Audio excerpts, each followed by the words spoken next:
Cooking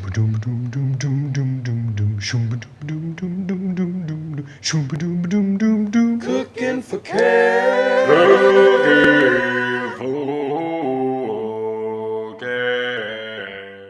You know what really pisses me off? Is these online blogger chefs, Pinterest, you know, want to be like home cook. Is that me? They give you these recipes to use for your pressure cookers, right? Where you take all these ingredients to put in this magical pressure cooker, right? That you're going to push 30 minutes.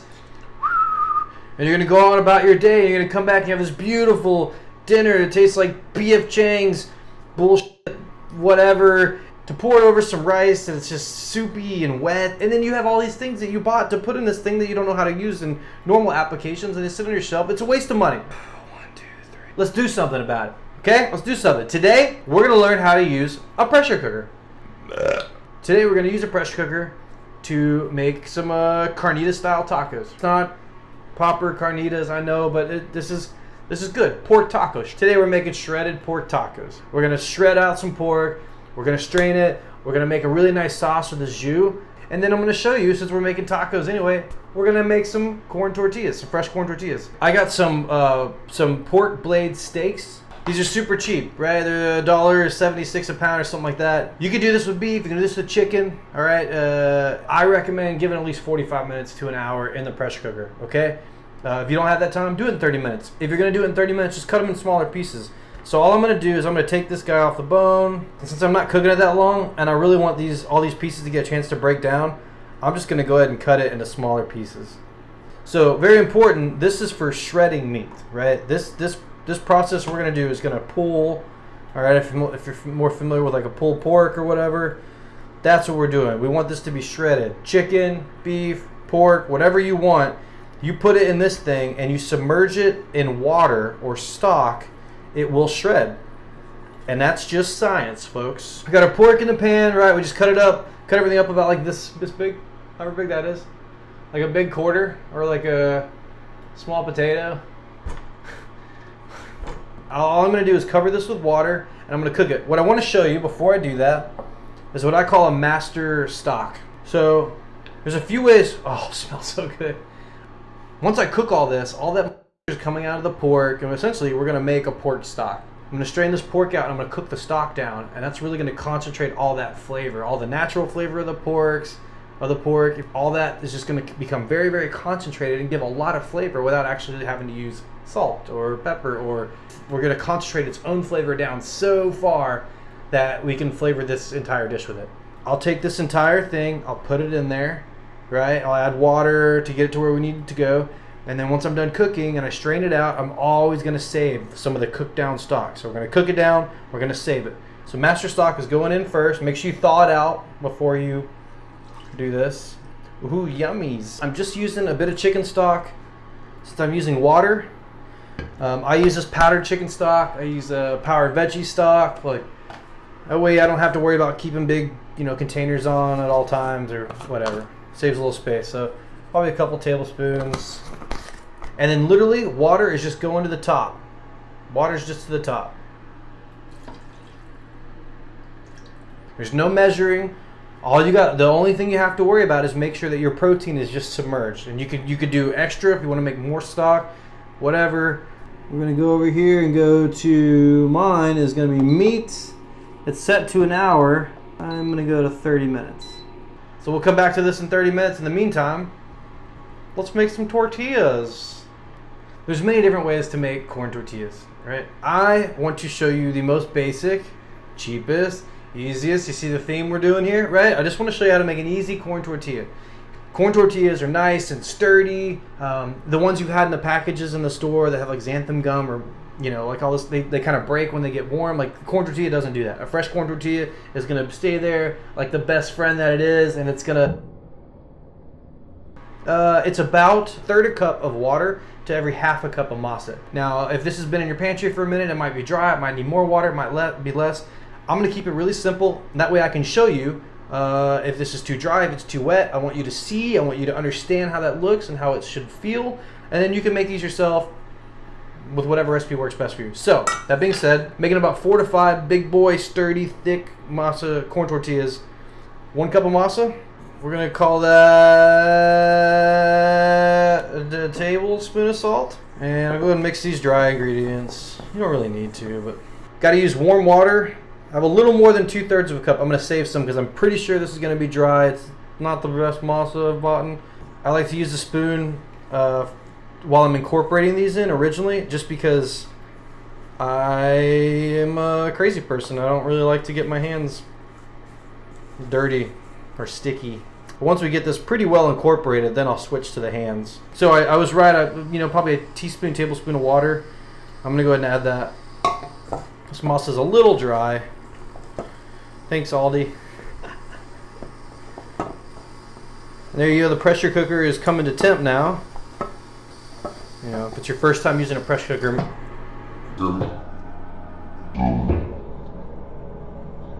Whoa.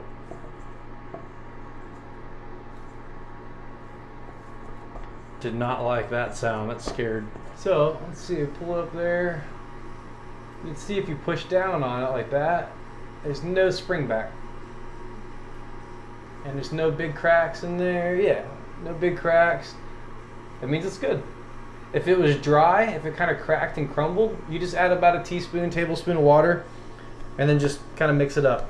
You don't have to let this sit for 30 minutes, 45 minutes. I mean, it can go right now. I'm going to let it sit for a second. That way maybe it'll get a little dry, and if it gets a little dry, I can show you how we fix that. Go ahead and get your preheated pan on, as you can see I'm doing. I got this thing cranked up. If you have a non-stick griddle, those are great. You can make multiple of these things as you go. It's really up to you. So I'm just going to roll this out a little bit. See, it's actually getting a little, so look, cool. It's getting a little crumbly on me. It's okay.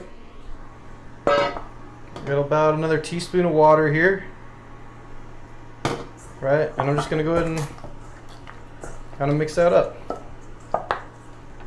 So you can totally roll these out into tortillas. I'm not very good at it. I bought a tortilla press, like 20, 30 bucks. I love it. It pays for itself. It makes it easier for you to do this. I feel like if you have the right tools to do the job, you'll do it more. And I think you're just going to get a better product. You're going to be happier. So I definitely recommend using that. Flour tortillas are a lot less forgiving. That's why I do not like making them. I'm not very good at it.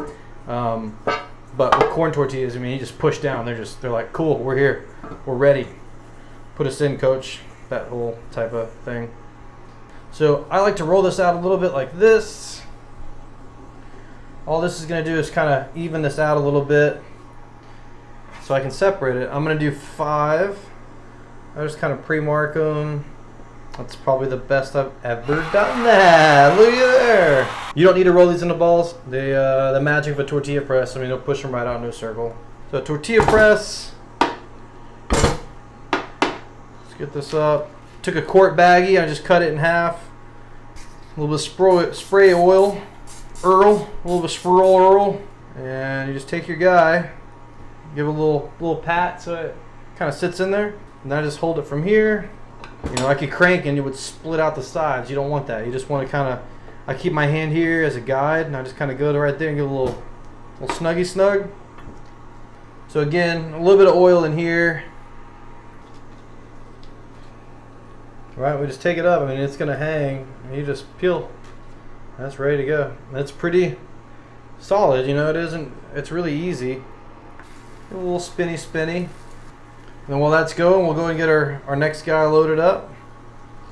Again, just kind of just coasting down. I'm not like, hurrah.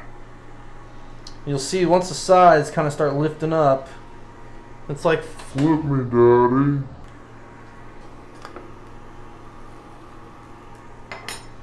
Nice. For me, this is perfect. A little bit of toasty around the edges, have a nice little crispy texture. Beautiful. Yeah. Not bad for a Jewish guy from Dallas. Well, hell yeah. Look what's done. Just over the guy. There we go. Look at that reveal. Wow. From this point, You could totally just shred whatever's in here. You could shred the pork, the chicken, whatever you're making at home, right? It's ready. Dress it to taste with some salt, some citrus, whatever you're in. For me, I'm gonna take this out. I'm gonna shred the pork. I'm gonna put it back in the pot, try to crisp it up, give it some good texture. Meanwhile, the stock we made, or the pork jus, we're gonna put it in this pot. I wanna cook it down by half. And you can go down more. The lower you go, the more flavor you're gonna get, but you know, like, just be careful. Don't cook it all out. And make sure you're paying attention to it while you're doing that. So, I'm gonna fish all these porky bits out. Yummy. So that we don't burn ourselves or make a mess. You know, you don't just have to use water. You know, if you're starting your master stock, if you're starting, this is your first one, think about things like orange juice or pineapple juice. As long as you have covered the protein in a fluid, it will do what you want it to do here, and that's all that matters, right? Cool. Okay. There we go. So, just stock. This is just the stock going in. Be very careful. Maybe let this cool if you need to. If you don't, and you're super tough, then be super tough. Now, you want to let this simmer. Cook it down for probably 15-20 minutes. I got my little barbecue cool guy glove with my little gloves on so I can this. Now, I normally wouldn't use this to saute it in. I'm trying to make this convenient, or what I would prefer to do is just get it right back into a cast iron or a saute pan. And when you're shredding this, I still want it to have some texture. I don't want it to be just, you know, mashed potatoes. And it's in. That's it.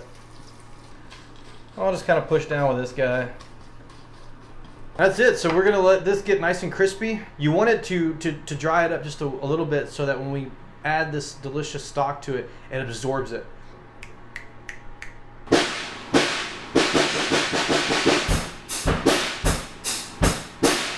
All right, so we're getting close.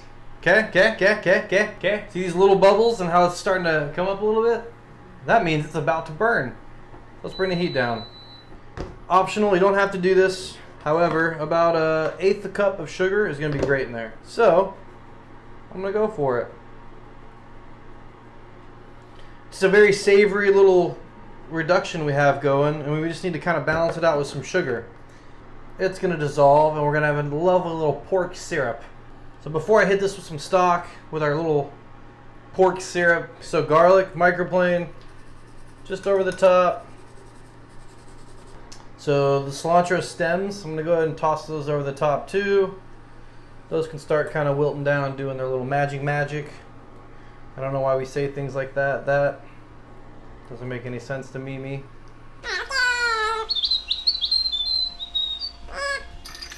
I don't have a ladle, so we're literally